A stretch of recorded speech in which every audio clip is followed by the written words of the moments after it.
public bodies at which their interests may be discussed or acted upon. In accordance with this provision in this act, the Hammonton Board of Education has caused notice of this meeting to be published by having the date, time, purpose, and place therefore published in the Hammonton Gazette and the Press of Atlantic City and posted on authorized premises. May I have a roll call, please? And just for the people viewing at home, taking advantage of the technology, as we are a technology choice school, we have Mr. Lyons here in the background coming in via Zoom. Go ahead. Mr. Antonassi? Here. Mrs. Bernardo? Here. Mrs. Burns? Here. Mr. Koya? Here. Mrs. Donio? Oh, Here. she'll She'll just return. stepped out. She'll return She and is. be counted. Go ahead. Ms. Trialo? Here. Mrs. Fallon? Here. Mrs. Hunter? Here. Mr. Lyons? Here. Mr. Scipione? Here. Mr. Thomas is absent. He's absent this evening. Yes. Mr. Mento?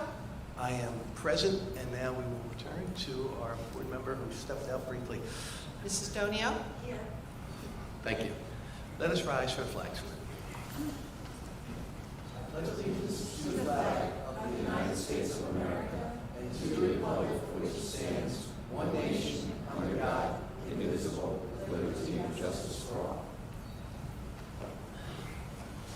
Once again, good evening, everyone. Welcome to the Hammonton Board of Education December meeting. We have a few presentations this evening, and at the top of our list, we have Mr. Scott Taylor, landscape architect from Taylor Design. And so the public is informed. We had Mr. Taylor come in about a month ago or so. We offered an opportunity, several dates and times for all the board members to participate in that presentation. Many members were unable to, so we felt it'd be a prudent decision that we have Mr. Taylor come in, explain to the board what it would look like if we were to decide to make a commitment with them, and then our community could see as well. With that, sir, good evening. Thank you, Mr. Mento. Good evening, board members. Is this on? Can you guys all hear me? Yes. We can. My name is Scott Taylor. I'm a landscape architect. I'm vice president of Taylor Design Group. I have a Bachelor of Science in Environmental Planning and Design from Rutgers University. Landscape architects, I'm a licensed landscape architect, a licensed professional planner, a member of the American Institute of Certified Planners, and a LEED accredited professional. The firm Taylor Design Group is a 10-person planning and landscape architecture firm. We're headquartered in Mount Laurel. We do work all over the state. About 50% of the work that we do is working for municipalities, working for planning boards and zoning boards, where we review development applications, we do redevelopment plans, site inspections of landscape improvements for new developments. The other half of our project is our landscape architecture studio. And what we do throughout my career, I've designed over 200 parks, school campuses, fields, recreation areas throughout the state of New Jersey. We've also done a lot of streetscape design. Our current clients, we are the town planner or landscape architect in Medford, Morristown, Evesham, Avalon, Delanco, Wall Township, the City of Trenton, Hainesport, Little Lake Harbor, Stafford, and Waretown, Ocean Township, and Ocean County. In that capacity, as I said, one of our major focuses is helping municipalities, school boards, and districts with long-term master plans of their facilities, and whether it's a park or a school campus, or something as simple as, hey, we want to put a small rain garden or a pollinator area in. Where should we put it? How should we do it? What are those species? We focus all of our design on functionality, aesthetics, durability, maintenance, accessibility, really focusing on the users, focusing on the kids, focusing on, especially for schools, but also focusing on how the members of the community use all of those parks and different spaces that we do design. We also realize capital improvements are one thing. Somebody has to maintain that on the back end. So any opportunities that we can find to reduce maintenance obligations, we have converted hundreds of acres of Burlington County parks that were previously just mowed lawn, that were not actually part of picnic lawns, and converted them to pollinator habitat. That has had a tremendous reduction in the carbon footprint, more importantly, the costs associated with unnecessary mowing, but also with creating valuable habitat. We've designed everything from turf fields to spray parks to large regional trail projects. We just finished a $5 million trail project in Burlington County that connects through 5 different municipalities. Locally here, we are helping the town of Hammonton. We did a revisioning of Hammonton Lake Park with some upgrades for that are being implemented through grant opportunities now. We've also been working on several grant opportunities for bike paths, sidewalks, connections through DOT. Some of those actually come right in front of the middle school on Linda and some other connections on Liberty. So that's really the focus of what we do, and literally we look at the aesthetic character, obviously as a landscape architect, but also making sure that it is accessible. I have lectured at the New Jersey Recreation and Park Association on park design and also on handicap accessibility. Our firm has won dozens of awards from the New Jersey Society of Landscape Architects, the New Jersey planning officials, and the New Jersey Recreation and Park Association. So a lot of those have to deal with how people use those spaces and how we try to create multiple uses where courts can be used for multiple different things. That helps defray some of those capital costs instead of having individual uses. In terms of maintenance, we do work with a handful of municipalities and also Burlington County in developing specifications to help with turf improvement, compost to increase organic matter within the soil to help reduce fertilizer needs. So we sort of come at this from a sustainability and an environmental aspect, an economic aspect, but most importantly, it's about the kids, it's about the users throughout the district. Whew. That was the one breath short version. Two quick questions. Could you explain to the board essentially how the pay structure would work if we were to decide to entertain, a relationship with you moving forward? How would that process work? So it's one of those, to establish a relationship.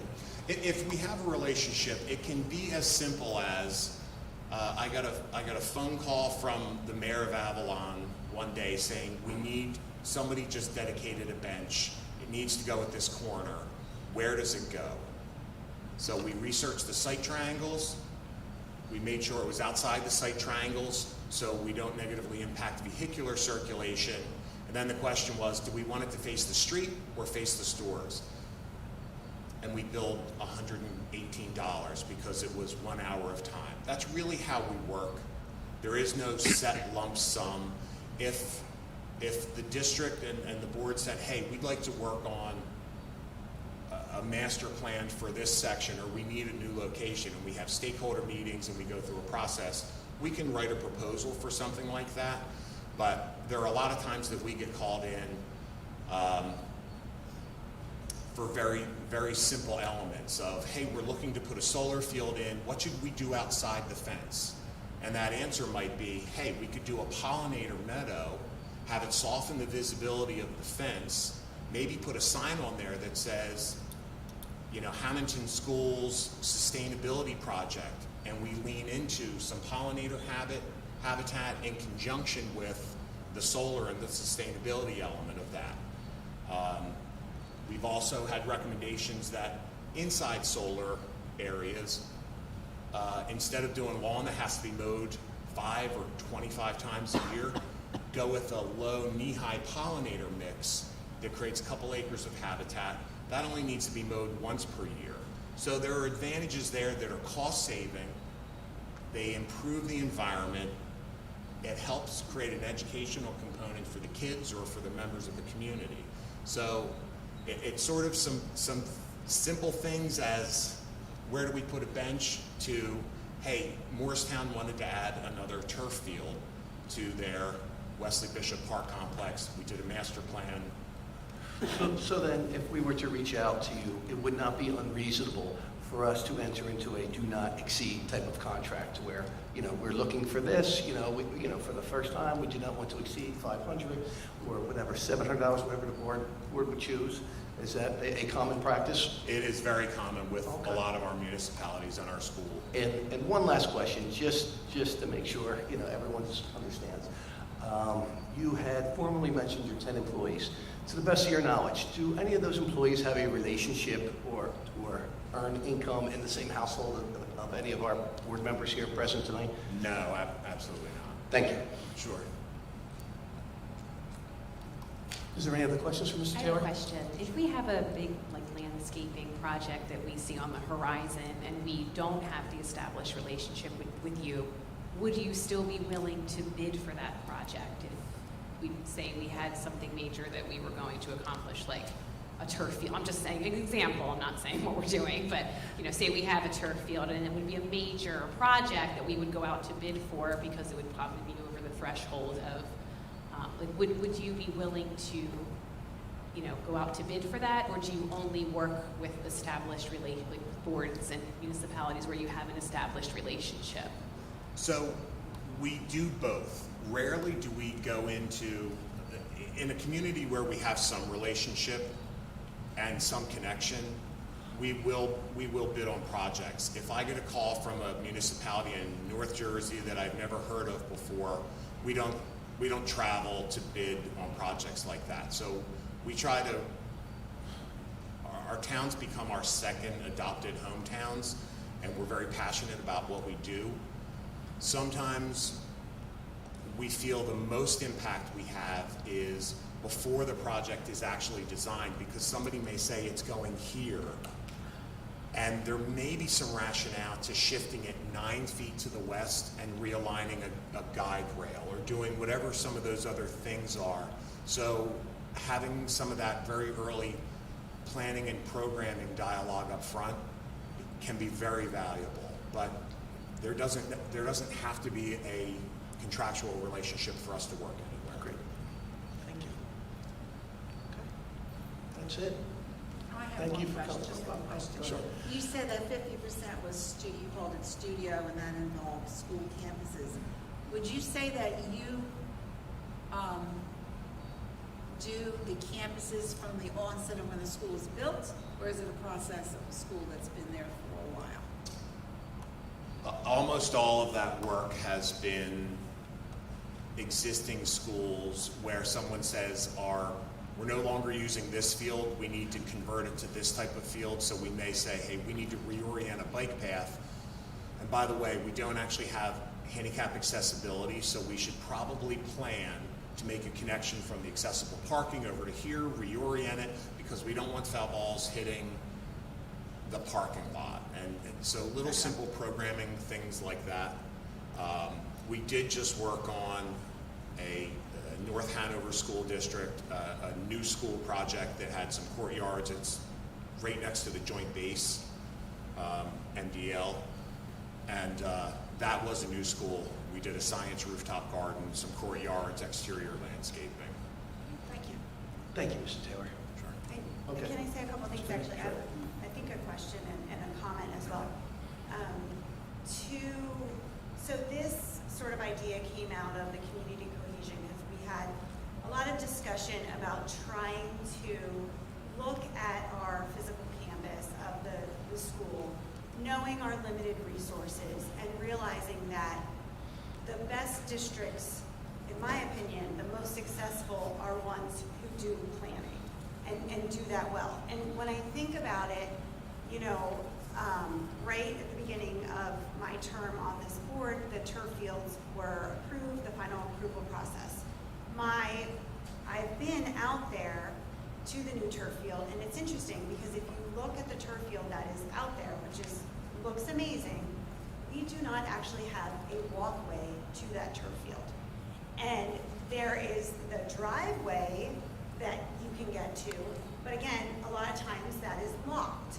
And so in my mind, I'm thinking, all right, what if I come to this and I have a stroller?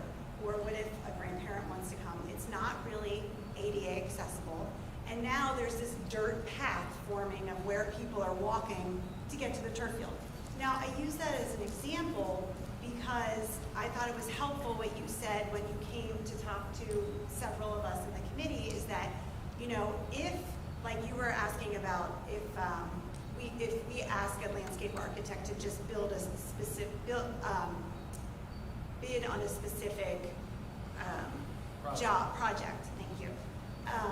You know, you bring them in. But if you have a relationship established with somebody like this, then when you're making decisions, you can call. You don't have to, and you know, we're not saying you need to spend a ton of money, but again, I think of situations here as facilities change and times change. You know, we have a tremendous opportunity over at the middle school. We now see the Hawks playing, and we're doing a shared service agreement over there.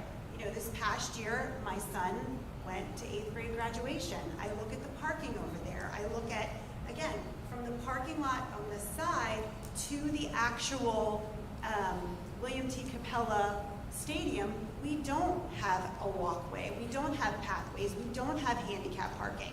You know, and I start to think about all these things that, again, you know, we're not building a new stadium. Maybe if we built a new stadium, we would say these are things that we would consider as part of that new project.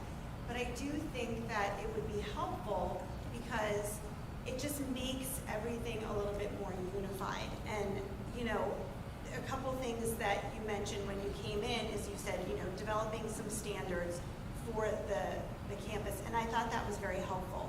And so I also want to just reiterate that this came about because I believe Ms. Prettyman recommended that we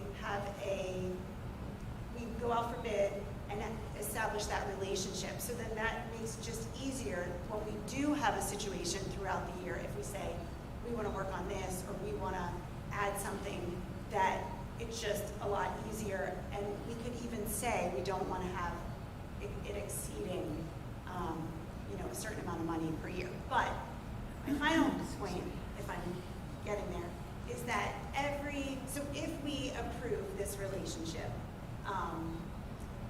we would still have the opportunity to say, okay, now we have some money to do X, Y, Z. And we would still have to approve that as a board. Right. And that happens with a lot of our municipalities. We'll get the phone call and someone will say, can we put a new field on this property? And we'll spend 2 hours, we'll pull up an aerial, we'll look at the freshwater wetlands mapping and say, yes, there is sufficient area. It would go here, we could do parking, getting access here. We may even do a $500,000 sketch so everyone has a comfort level. And then through the bonding process, for that project to be fully designed, the town or the board would come to us and say, could you write a proposal to take this and do design plans, specify the fencing, specifications, and do contract administration services. So there can be a very simple on-call upfront sort of feasibility assistance process. And then for larger projects, those can be broken out and write specific proposals. Fantastic. I'm not sure about where you're talking about in the turf field, but there is a walkway there that goes all the way out to the parking lot. I've seen people with strollers and walkers and wheelchairs So on it. I have pictures. Where are you talking about? So right when you walk, so for example, the turf field is here, and there's a driveway that is often gated off. It's That goes to the back of the school. yeah, Mhm. it's a gate, and I can show you, because remember where they had, when they were seating, and Right. there's a sign, I can't remember what the sign says, but people were walking through. There's no actual There is walkway. a walkway. There, That goes from the turf field all the way to the parking lot. no, It was a it's, change order that added that asphalt walkway. I remember we approved the change order. I Yeah, mean, but I've seen it's people right with at the walkers She's on. talking Parking lot. the- Right. it- I know what she's talking about. They know what I'm talking seeded about? that, and they didn't want you to The walk seeding, on it right. because they were But, seeding the, it. but Hold on, I guess what- what I'm trying to say is that in that corner, everybody is making their own pathway. Right. And so it's like this dirt path. And so in my mind, it seems to me explain to me, Luke, because It's just the way it is. Everybody's walking there instead of using the walkway. but the walkway is not wide enough for, it's not ADA Oh, sure it is. accessible. It's wide enough for the gated. Well, drive. I But think, the gate is closed. It's Right. blocked a lot. And this, you guys are making a fantastic point, and I think the best way to go about this is, you know, and with respect to Mr. Taylor's time, we can debate the width of the path, but I know this is a little bit late, and I think this is something we should further discussion and really take a good look at in committee, and that's where we can hash this thing out. So if that would be it, I would thank you for coming out this evening, sir, and hopefully we will Luke has establish a a question. relationship in the immediate Sam. near future. Oh, you have? Are you good? Luke, Mr. Hoya had a question. Go ahead, yeah. Okay, thank you. Great, thank you all for your time, and if you have any other questions, I'd be happy to come back. Thank you. Thank again. you, sir. Good evening. Okay. Next up, we have Caroline Zumkin. A little change to our agenda. She is actually the president of Triad Associates. Good evening, ma'am. A little shorter, so thank you, Mr. Mento and members of the board. My name is Carolyn Zumpino. I'm the president of Triad Associates. I really appreciate the opportunity to meet with you tonight, present our credentials, and talk about how we may be able to provide grant writing services to help fill the funding gaps to work on some of your priority projects. Just by way of brief background, we're actually celebrating our 44th anniversary, and we just recently exceeded the $1 billion with a B dollar mark in funding and financing secured for our projects. So it's definitely been an exciting time for us. We started predominantly as a grant writing firm, and over the years, as our clients' needs expanded, so did the services that we provide. So in the 4 decades, we've evolved to providing community and economic development, housing, and strategic planning solutions as well. You know, one of the many things that's unique to Triad is the holistic approach that we take to working with our clients, identifying funding, and really drilling down on determining what's going to be the most practical use of your resources, and identifying not necessarily if you're going to be eligible for a grant, which is the main thing that we have to identify first, but really to establish if your project's going to be competitive. We never want to encourage our clients to just throw grants against the wall to take a shot. We want to really take the time, dot the I's, cross the T's, and determine if we think it's going to get funded. We can never, of course, confirm or commit that it's going to get funded, but we can commit to the fact that we have done all of the due diligence to ensure that your project's going to get funded. And it's one thing that's very important to me and our team, because, you know, it's our collective relationships when we go to the funding agencies. We want them to know that projects have been fully vetted, and if they decide to fund us, they know that the project's going to get done, it's going to be done on time, on budget, and within the parameters of the regulations, so that when we go in for additional funding and future funding, they know we're going to make them look good, we're a good performer and producer for them. Really, the biggest hallmark of our success has been a tool that we've established. It's a project and funding matrix, and while it's very simple in concept, it has been an essential tool for our team to work with our clients. And all it is it's a spreadsheet that we put together. We sit down, we identify what are your priority projects, even put the wish list projects on there, and outline what is the project. What is the project going to cost? What have we done due diligence-wise? Have we done any preliminary engineering? Are there any permits that are going to be required? So that our grants committee, which consists of folks that write the grants, folks that do the research, and then folks that do the administration of it, again, can drill down and determine what is going to be the best fit for your project. You know, it's become evident over the years that as communities' needs are increasing, the standard funding sources and the availability of funds are ever decreasing. So it's becoming increasingly important to be more creative and think outside of the box so that we can, I guess, assemble a puzzle and bring different resources together to fill the funding gaps. And that's just one example. You know, one step further, we like to take a look at your capital budget and, you know, compare it to your funding matrix and their priority projects and determine there may be a project that is a priority upcoming priority, and that may not have a ready funding source available, and comparing it to your capital budget, perhaps there's an item on there that is more easily or readily fundable, do a little bit of a swap. But again, simple in concept, but that's just one of the evaluations that we'll do. Thank you. This is really just one example of a value-added service that we bring to our clients and provide to the projects. And I'm going to ask you the same two questions just for clarity. Would that be within the realm of possibility as we form a working relationship that if we were to ask you to look into a project or a grant, we would set, a not to exceed to see if then, you would be able to, legitimately have a chance of winning that grant for us where, we're a very grossly underfunded district and pennies matter here, believe me when I tell you. And so I would hate, for there to be a potential where we would spin our wheels and, have a dramatic cost to your firm, and then in the end, we are not successful. So if you could just tell us how you would categorize and take a look and just describe the process as far as your thought process for eligibility for a grant for this school district. Sure. So this initial meeting, the matrix meeting we'll call it, that's something that's my cost of doing business. We, as Scott had mentioned, it's the same thing. We're very invested in the projects and the communities in which we work. So we'll spend the time to sit down and do some initial research and drill down. As we identify a project, or not a project, excuse me, a grant, what we'll do is we'll just put together a summary that establishes this is the funding source, this is how much money we think that you can get. We'll put out the parameters on why we've determined that it's going to be a competitive application, and then we'll identify what our costs would be. And then you'll either authorize us to proceed or not. Thank you.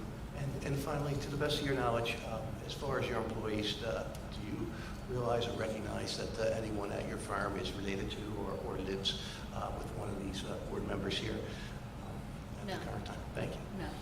Okay, I'll open it up to the board for any questions. Kelly? Go ahead.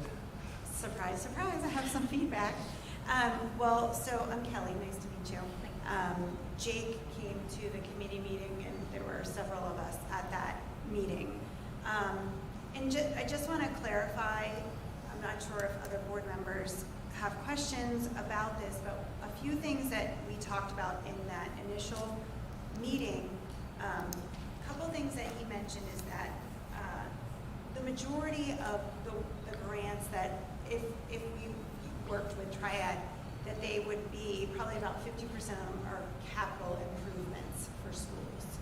In terms of I don't want people to think that this would be in addition to or necessarily replacing all the other grants that, the state often offers. Does that make sense? The ones that Ms. Kieko and I believe Ms. There's Leonard a lot would of typically. there's a lot of grants that come from academic. the state for, education. So these would be more for funding sources for mostly capital improvements within our district. So I hate to answer with a question, but you tell me. We never want to duplicate efforts, especially with the Board of Education. Oftentimes there are folks on the team that already have the expertise. So there have been instances where someone has an entity has a grant writer and they're already handling grant writing. And we can do a review of an application that you're writing before it gets submitted to give it a grant writer's perspective. But we wouldn't want to write the same grant. That's not a good use of your resources. Right, and I think that's what I just wanted to clarify too, because we do have many people in the district that are doing a great job already trying to get some of those grants. So this in my mind, it would be for things like if we ever wanted to go in and look at how to fund a middle school renovation, the auditorium, excuse me. So that was very helpful. But the other thing is that one thing that we talked about is that most grants would require a match. Yes. Most capital improvement grants. So that, I just want to make sure that the expectation is that, maybe we did want to do something in the school, in one of the buildings, and just keep in mind that it probably would never be 100%. So a majority, oftentimes, no. The funding agencies are expecting you to provide a match, a local match. That can come in many different forms. Sometimes it's a cash match, sometimes it's in-kind contribution. I'm going really into the weeds here. Right. It could also be a different grant, depending if the regs work out. And there will be times where a funding agency says there is no match that's required. However, to score higher, you're going to be reviewed more favorably if you put some type of match on the project. Thank you. Any other questions? I have a question. On the materials that you submitted, your current only other school district that you submitted, maybe there's more that are out there, is there's only one school district on your resume for the year 2022, and that's Wildwood. And I'm just wondering what, if any, grants have you worked on for them, and have you obtained anything for them? So I'm sorry that says that. Presently, we are working with the city of Wildwood. We've done a significant amount of recreation grants. And I'm sorry, it says on here, it says list of past and present school board clients. Mhm. And there's a few from 2010, 2012, 2015, 2018, okay. but the only one with dates of service of 2022 is Wildwood City School District. And I was just wondering, what have you guys done for that? This year? Well, that's the date on the Sure. So material. this year there were recreation grants. We did improvements to the turf at their fields. The turf at their field? Mhm. Okay. Yeah, there were playgrounds. We did some work with them for the community center. There are a lot of times where it makes sense to do a partnership with the board and the town, or the Okay. city in that case. Right. So in that instance, there was a collaborative. So there was an overlap, I guess, with the school district and the town, which I think is happening right now because you guys are doing that wonderful job with the Safe Roads to Yes. School program for the town of Hammonton. Yes. And I know we saw some map of improvements that will be happening. We had mentioned on Lind Avenue and you're around our middle school, and that is the town's relationship with, stemming from the town's relationship with you Yes. for infrastructure improvement, correct? Yeah, so Okay. presently there are two applications that are under review. One is TAP, Transportation Alternatives, and that's for safety, pedestrian, bicyclist improvements around the middle school. And then there's a town-wide application and for similar improvements, safe routes and streets for all. Okay, yeah. So Thank you. they're all acronyms. Right. So, Thank you. Okay, thank you. Do you have any other questions for? Yes, I Luke? have. Go ahead, Mr. Quinn. How did you find out about the solicitation for this, if you don't mind? so it probably was Monica Morris in my office. Monica is our office manager, and this is heavy RFP season. She manages all of the reviews of every website, every solicitation that goes out. We are registered with listservs that tell us in a certain radius of RFPs that are out for review. So, I'd have to ask her to confirm that it was her that identified it, but she's the lead on that. Sometimes with a lot of our municipal clients, we've been their grants consultant for 30, 40 years. The clerk will send it to us as well. That's another way that we can receive it. and how many other school districts are you guys currently grant writers for, or have this same contract that you're seeking here? Well, so currently we're actively with the Wildwood school Besides district. the Wildwood one. Right. So we've done work with Vineland, and we're engaging in discussions with them to continue to do work with their Board of Education. The Woodbine, Clayton, again, we're having conversations to come back. There's not, it's coming in waves where boards of education are actually getting more involved in working on projects with the towns and with the communities, and we're seeing a resurgence of the RFPs coming in. So you've done, like Ms. Fallon said, a bunch of grants for the town of Hammonton? Oh, yeah, yes. We used to manage the housing rehab program, and then we're recently, the town was part of the county's, the CDBG program, but now they are able to apply directly to the state for small cities funding. Yep. So we've written those applications, and then the recent TAP application and safe roads. So How long have you been doing the grants for the town? Geez, over 20 years. 20 years? It's over 20 years, our relationship with the town. Were you guys involved with the grants for the Eagle Theater? Mr. Coy, I don't think so. I'd have to check on that. That predates me. Okay.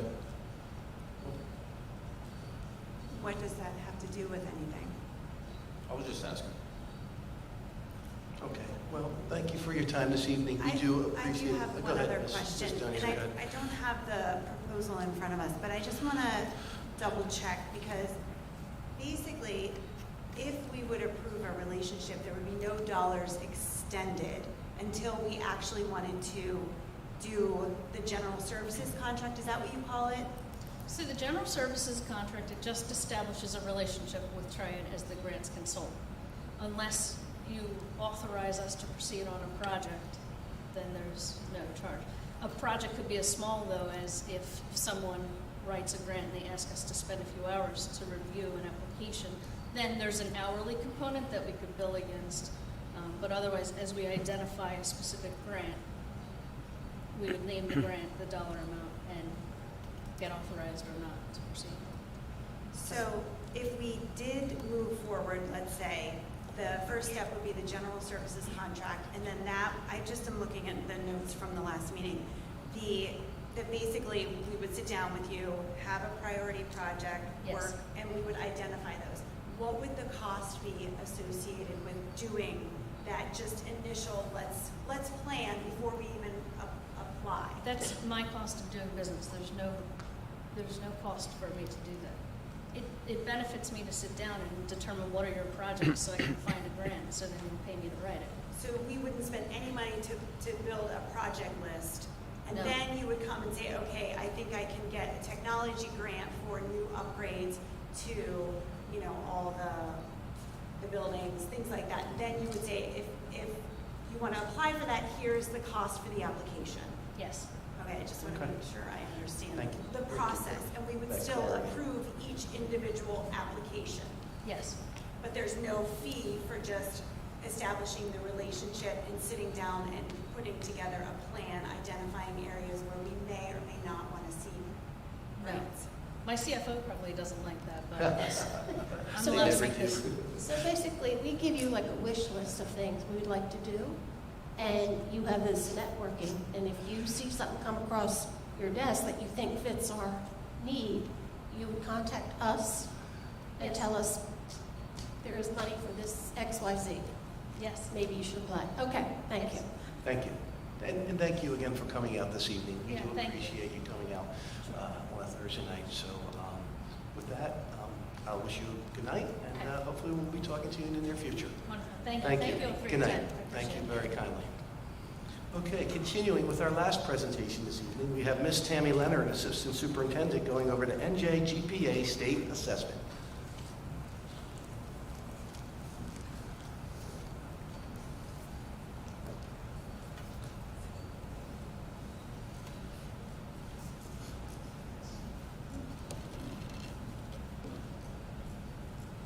Tonight I'm here to report the results of the NJGPA Spring 2022 Field Test Administration.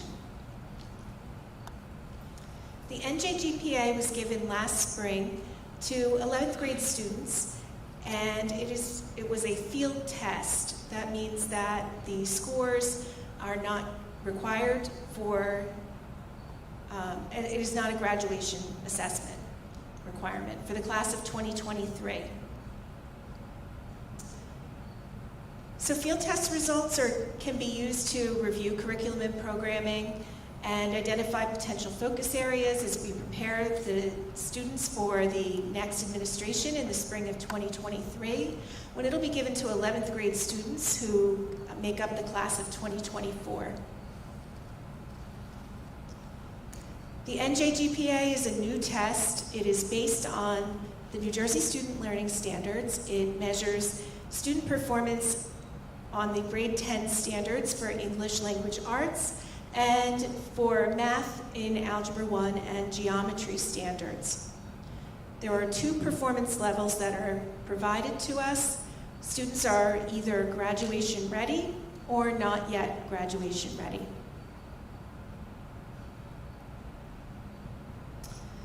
For 2022, on the field test for the NJGPA, for English Language Arts, this chart shows the comparison between Hammonton and the state of New Jersey, and our students 43.6 scored in the range of graduation ready, and for the state 39.4%.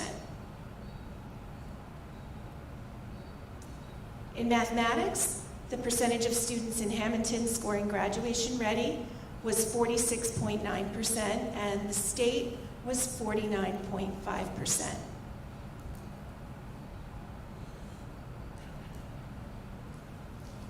We also look at data from these tests broken down by subgroups, and in this case, the subgroups are made up of different programs that students participate. Free and reduced lunch is used to estimate the performance of our students who may be economically disadvantaged. IEP references our students receiving special education services, 504 plans, and our English language learners. When we look at ELA, we see that our students with IEPs and our students who are English language learners experience the greatest difficulty with these computer-based tests. During the school day, these students participate in programs that are differentiated to meet their needs. The state NJGPA test is not differentiated for them, and they are expected to meet the same target score. We see the same pattern in math.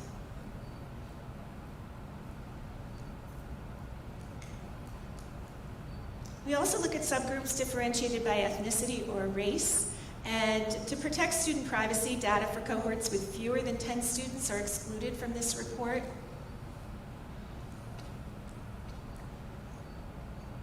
So that is for ELA and for math.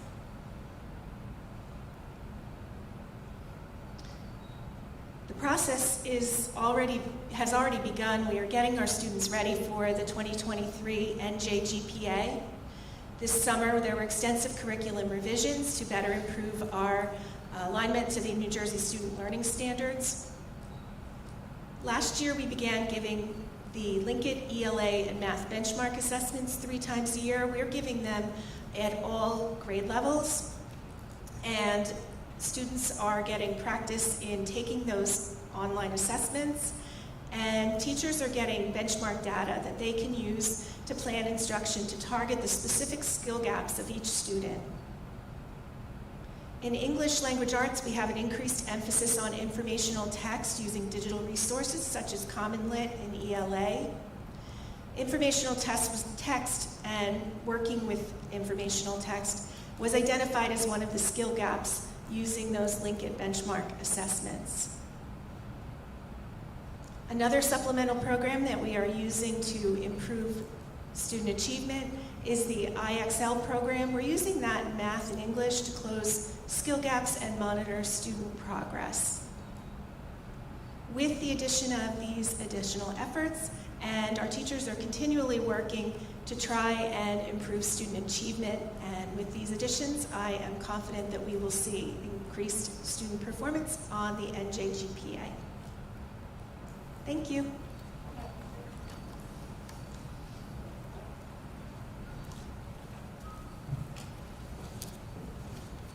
Thank you, Ms. Leonard. We will now move to the superintendent's report. Thank you, Mr. Mento. I'd like to first congratulate our 2022-2023 Teacher of the Year recipients. At Hammonton High School, we have Mrs. Kelly Yates. At the middle school, we have Maureen Anderson.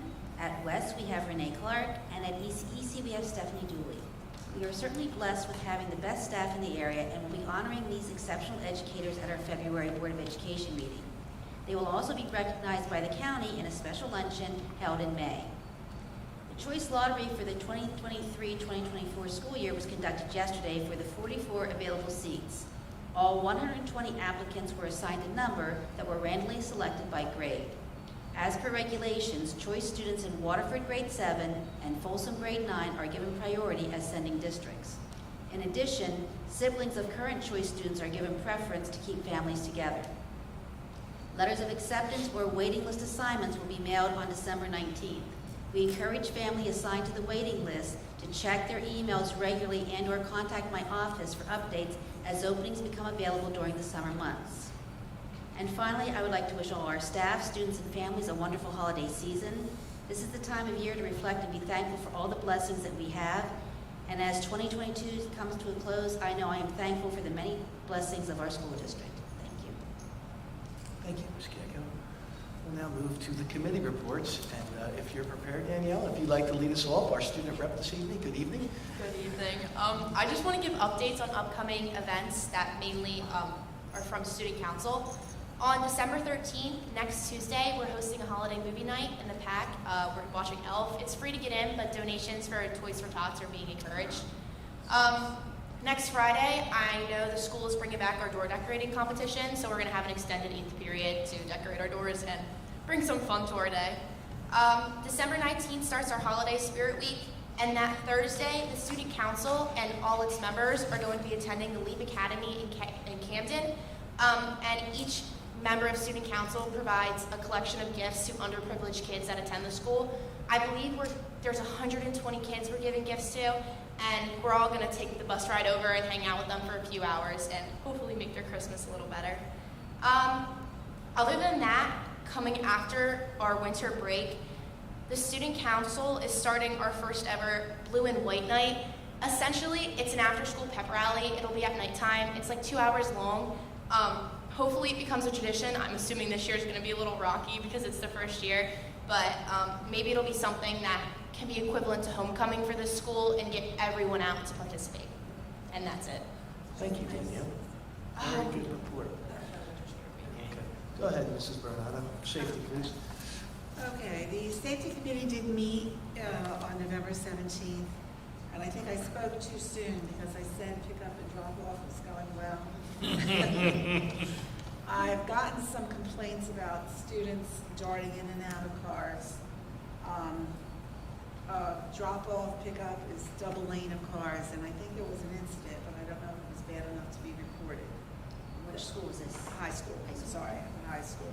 So I think that may be something that we need to have our officers, if someone is in violation, maybe, they could be given a warning at first, but, come on, it's been this way forever, and, we need to follow the rules. The safety of the children is very important, and people getting in, students getting in and off the buses.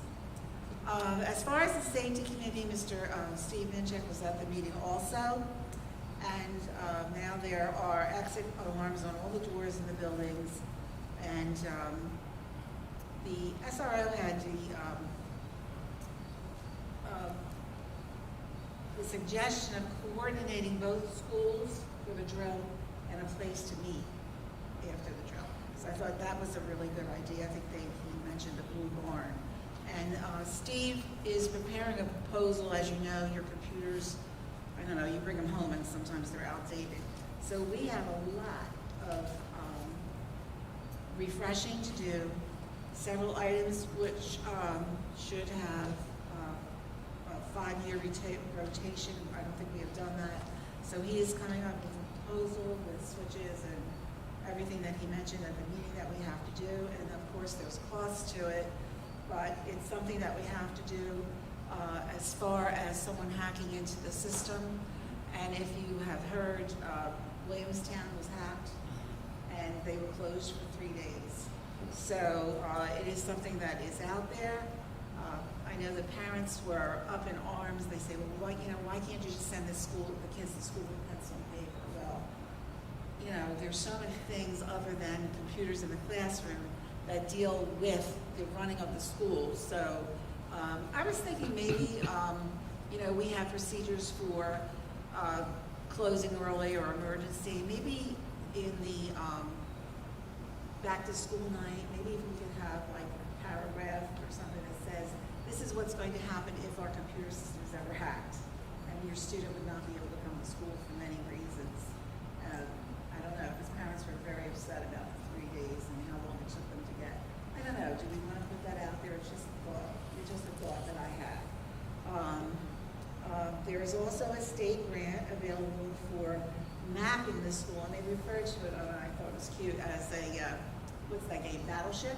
That if you just look at this overview map and it's like B12, they know exactly where to go.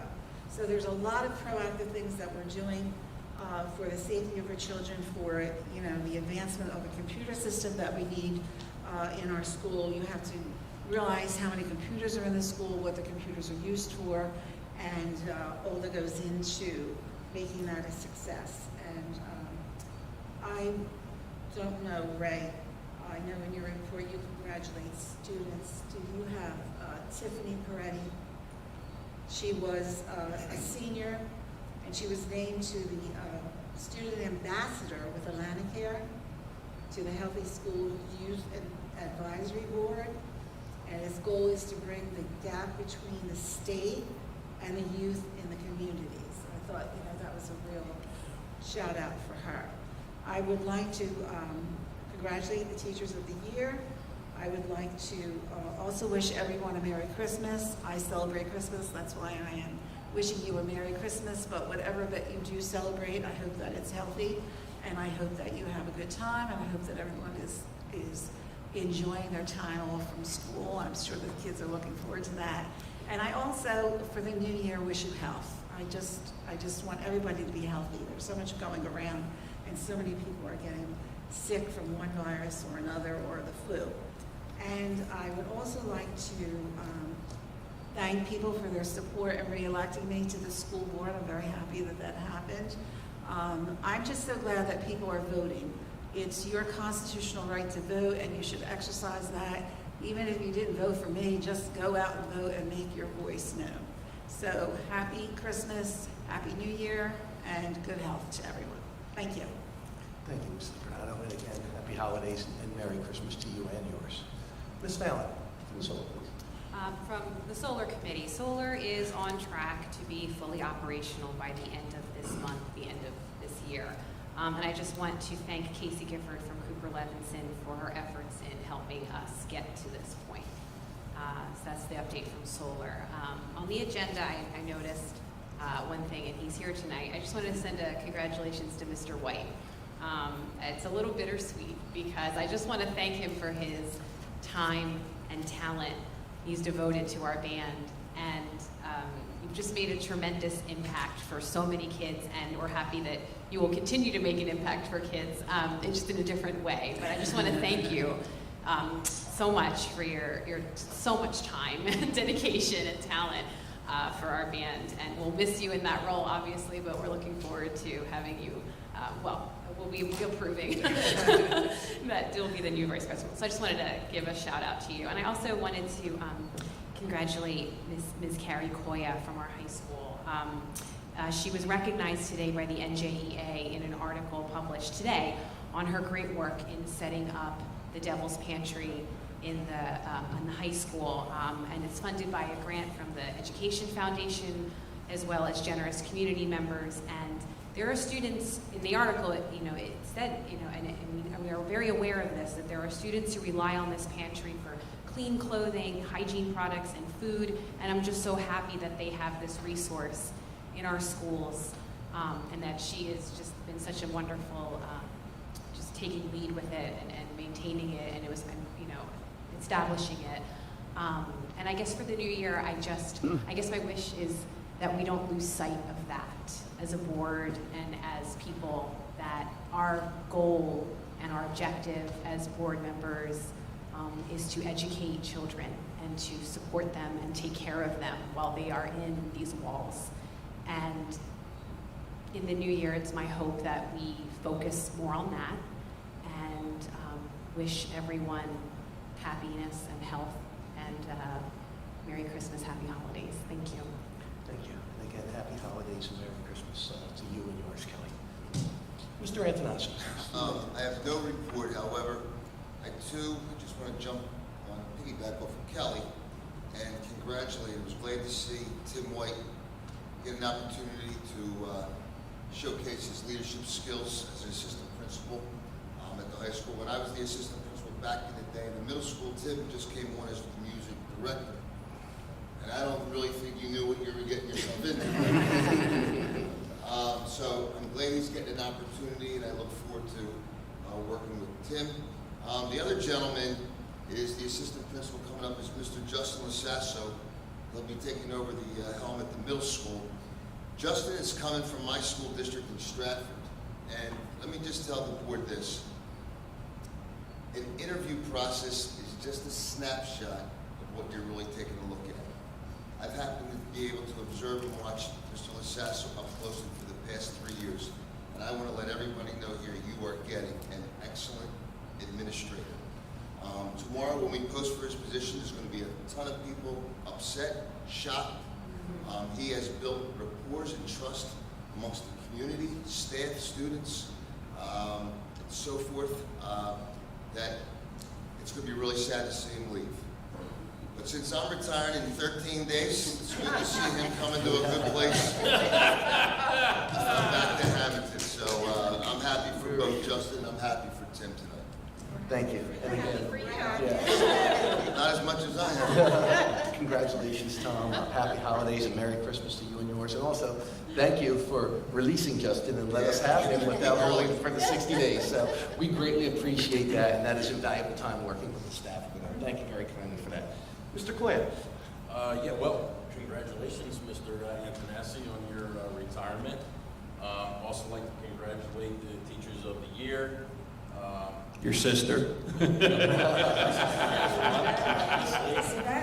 Well, my boy's teacher. Mr. Schipione can attest to what they do here. And I have no committees to report, so I'd just like to wish everybody a happy and safe holiday. And that's all I have for this evening. Thank you very kindly, and again, happy holidays and Merry Christmas to you and yours, Mr. Quinn. Thank you, sir. Ms. Burns from Curriculum, This please. curriculum vet, and on our agenda was the new hires for the VP positions. And I too would like to congratulate Mr. White. I was at the middle school at the time teaching 6th grade art when he came on board as the music director down there. And it was getting your feet wet, and you've created a family with the band. And I'm sure these children will miss you, but you're still going to be around, and that's a good thing. And there will be big shoes to fill to have a new band director come in. So congratulations. And I also would like to extend congratulations to Justin, who was a 3rd grade student in my class at the time. And see him coming back in the position of administration is a wonderful thing. And I also would like to jump off of what Mrs. Bernardo said about the support from the voters putting us back here to guide the district in positive direction. And happy holidays to everybody, and see you in January. Thank you very much, Mrs. Burns. Happy holidays and Merry Christmas to you and yours. Mr. Schipione, our Community Relations Chair. Yes. Our schools are busy preparing for the holiday season. The Hammonton Marching Band escorted Mr. and Mrs. Claus on December 3rd for the Winter on the Avenue celebration in Atco. The Hammonton Chorus will perform live on the radio on December 12th. Holiday concerts will also feature our talented students. Hammonton Middle School concert will be held on December 14th at the high school PAC Center. Hammonton High School concert will be held on December 20th, and the West concerts will be held on December 21st and 22nd. Our winter athletes are practicing and preparing for their seasons. Bowling has begun December 5th. Girls and boys basketball will have their first game on December 15th, with wrestling following on the 16th. So best of luck to all our teams. Just as a reminder, schools will be closed for the holidays from December 24th through January 2nd. December 23rd is a single day. Luke Coya, Kelly Donio, John Lyons, and myself attended the Home and School Association's first annual Thanks for Giving Gala on November 19th at Pinelands Golf Club, which is newly renovated and beautiful. And they raised over $20,000. I believe it was closer to $23,000. And that money goes to our students. As everyone knows, our teachers will, apply for grants through this association, and they're able to purchase things that they may not have. So congratulations to the Hammonton School Association. Shout out to my niece Heather that was on the committee. Also a reminder, every 5 years we select new Hall of Fame members. We've extended it this year, the entries to April 15th. So if you go on our website and download the forms that you need to and return them to us by April 15th. Finally, congratulations to the JV and varsity Hammonton Hawks for capturing their league championships. They were huge underdogs, but I guess no one told our kids. They bid and won and were able to play on our beautiful complex, Capella Field. As you know, most of the students are from our schools, and they do become future Blue Devils. I'm sorry, I made a mistake. It's the Hammonton Education Foundation. I always get those mixed up, and I'm so sorry. That's who had. I know I was with your daughter as well. So I also want to congratulate the Teachers of the Year, especially Ms. Clark, my boy's teacher. And congratulations to all the incumbents that won their elections. We're all back together, one big happy family. And I just want to wish everyone Merry Christmas, Happy New Year. And that's my report. Thank you very much, and again, happy holidays and Merry Christmas to you and You as yours, well. Mr. Scipione. Ms. Rowe Hunter from Waterford, please. Waterford, we discussed some changes in our ALA curriculum. We're going to work on our 4th, 5th, and 6th grade curriculum a little bit and introduce novel studies to help improve our standardized test scores. We actually approved for the first time since pre-COVID. We're bringing back class trips, which our kids are really excited for. So we approved several different venues. Everybody's excited to be back to normal. So that was good. We're welcoming 3 new members to our board at our reorganization meeting, which is currently scheduled for January 4th at 6 p.m. Our current president, Bill Wilhelm, and Mike Vitarelli are both retiring from the board after 6 years of service. We're looking forward to working with the new members. And we are wishing Dr. Herring well as she wraps up her final weeks. The staff and the board is looking forward to working with Dr. Nolan in the new year.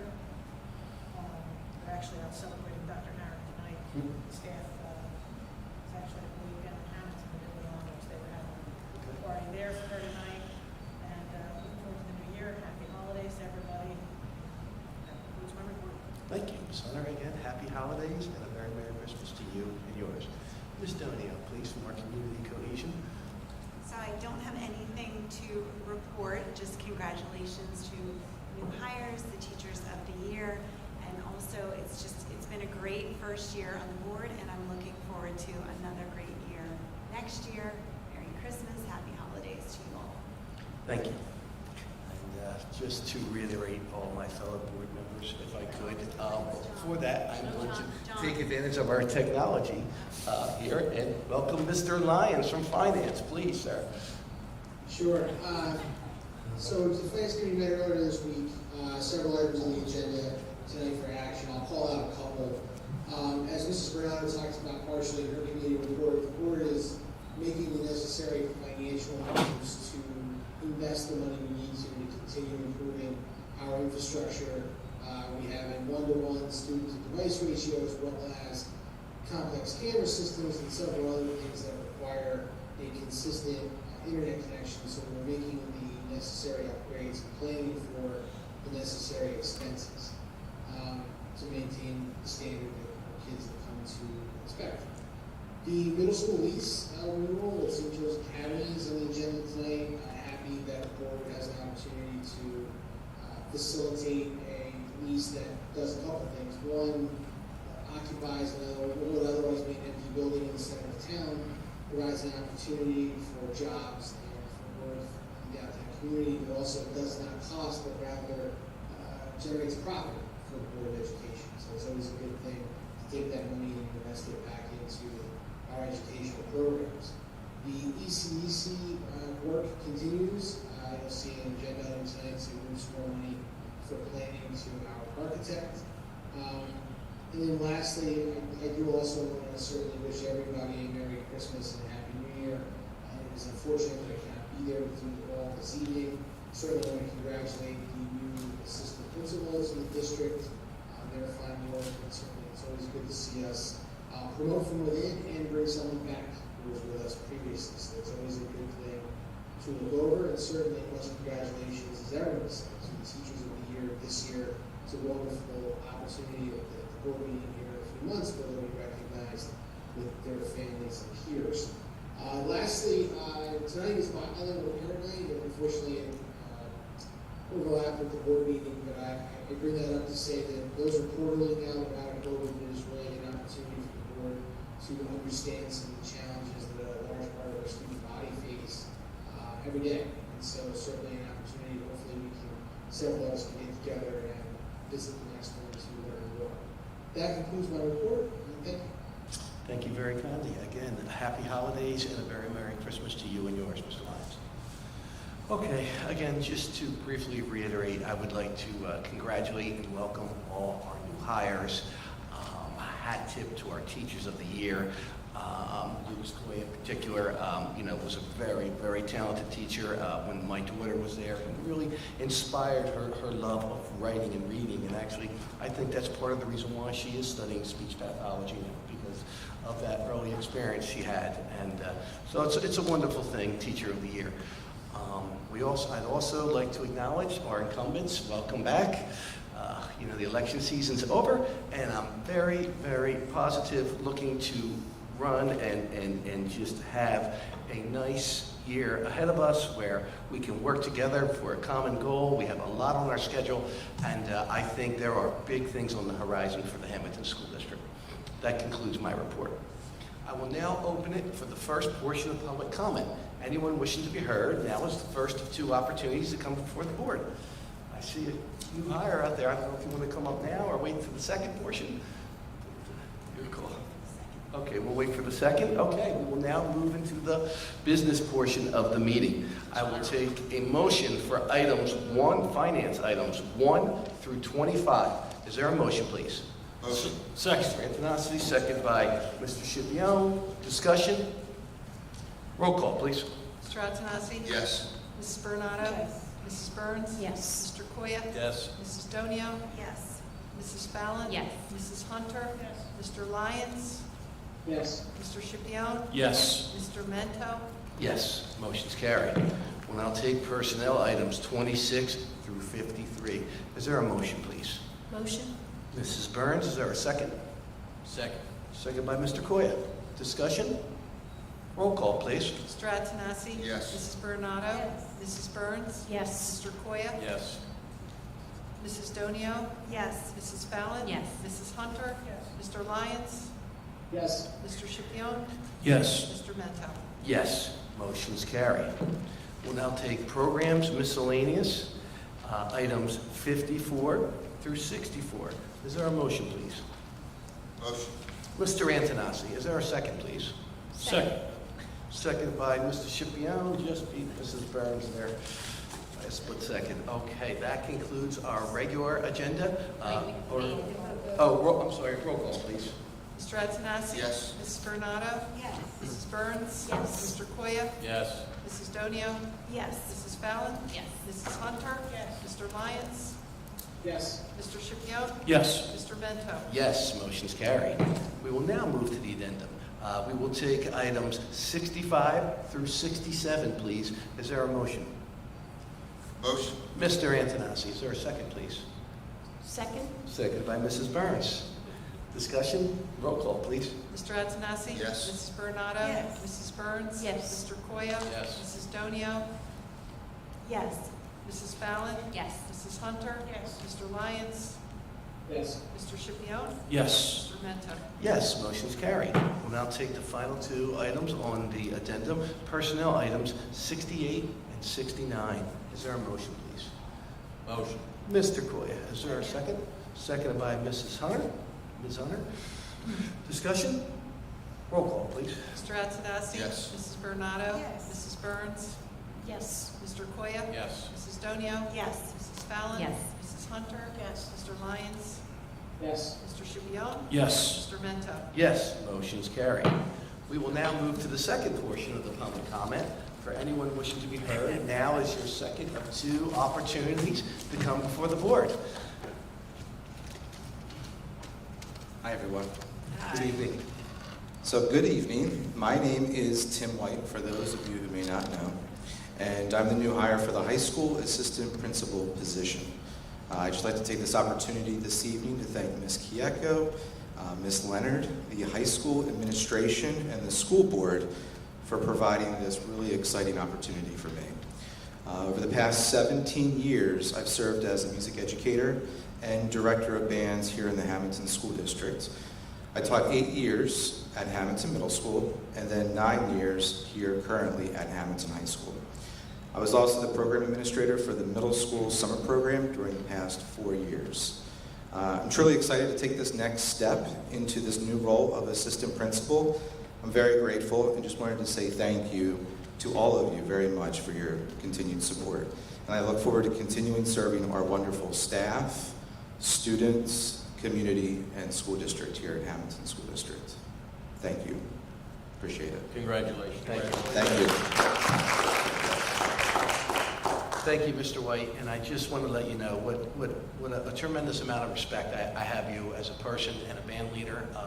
I often employ high school students at my farm, and I get friendly with them, and I know who's part of the band, and you really have made a difference in those kids' lives. And you inherited a pretty tough situation. So what you were able to accomplish really amazes me, and I'm so grateful. My first, it was just my impulse, and Robin had told us in the committee meeting that first I blurted out was, can he still do the band? I said no. She said no. She said no. So the good thing for you is, as assistant principal, you might actually have to work a few less hours than being the band director. So thank you again, and nothing but the best of luck. I know you're going to be super terrific. Thank you.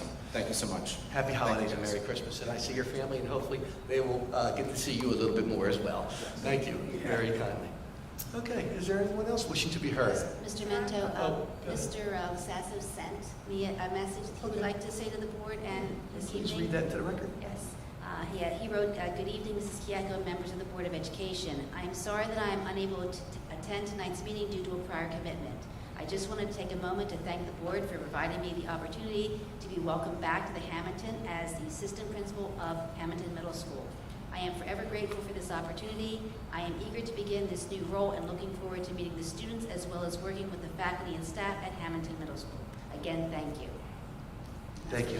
And welcome to Mr. Justin Sasso, and welcome back. Could you just mention Kim Radesky, the letter that she wrote, and the last meeting she wasn't able to attend, and she wanted to attend.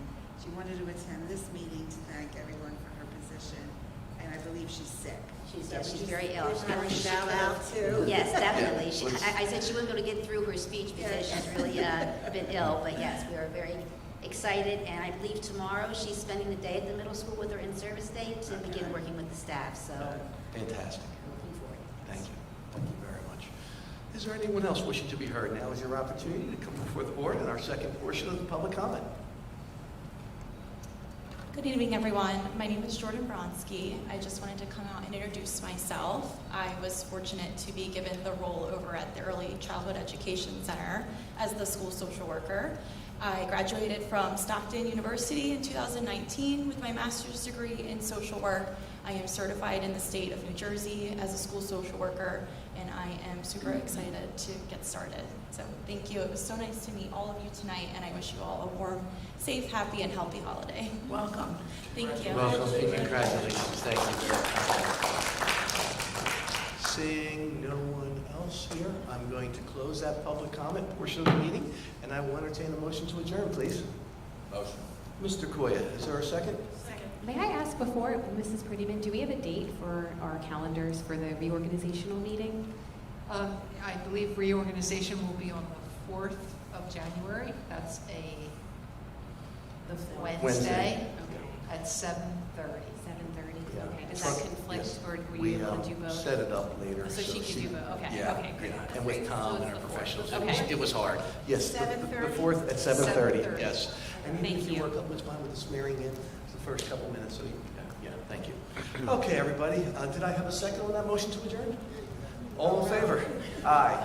Thank you and good night. Happy holidays and Merry Christmas, Hammonton. Meeting adjourned. Merry Christmas, everyone.